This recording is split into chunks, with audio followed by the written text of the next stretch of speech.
bienvenue dans le Petit Journal. C'est le docteur préféré des Français.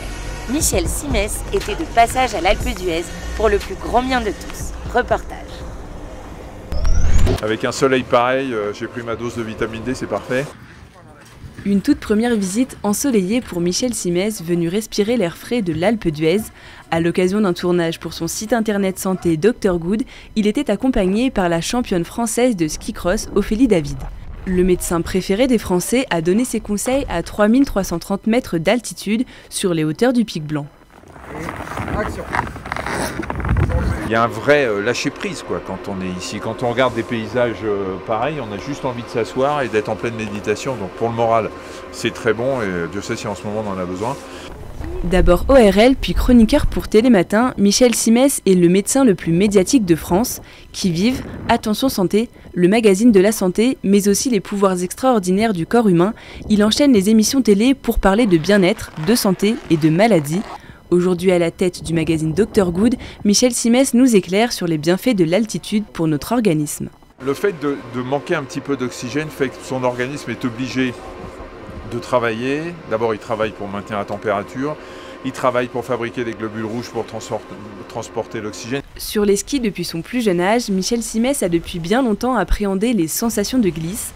Dernière piste pour notre docteur national avant de quitter l'île au soleil.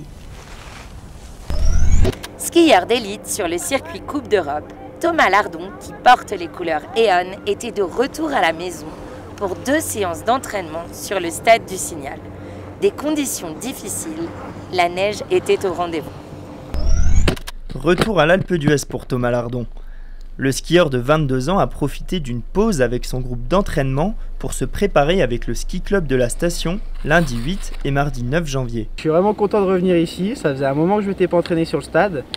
Ça fait vraiment du bien à la tête. Faire du bien à la tête. Un mot d'ordre après une saison 2022-2023 rendue difficile par des tendinites chroniques aux 2 genoux. Aujourd'hui, je dirais pas que j'ai plus de douleur, mais c'est beaucoup moins qu'avant. Et surtout, j'arrive à les faire diminuer d'un jour à l'autre, donc ce qui était compliqué l'année dernière. C'est-à-dire que je peux commencer une journée sans avoir mal, même si ça me fait un peu plus mal en fin de journée. Après 3 Coupes d'Europe disputées cet hiver, Luisa n'a pas encore réussi à marquer de points en championnat, mais reste optimiste. C'est plutôt positif, j'ai le ski qui revient bien. Là en ce moment, je suis très motivé, j'ai vraiment envie de courir. Je fais des bons entraînements, j'ai donc envie de concrétiser ça en course. En géant, l'objectif c'est donc de revenir sur les avant-postes en Coupe d'Europe. Et en slalom, ce serait de participer pour marquer des points en Coupe d'Europe aussi. Ça n'a pas encore payé, c'était pas loin sur les dernières Coupes d'Europe. Donc on ne va rien lâcher et ça promet des bonnes choses pour la suite de la saison. Les 17 et 18 janvier prochains, Thomas Lardon s'alignera au départ des 2 géants de la Coupe d'Europe de Valseny, plus déterminé que jamais.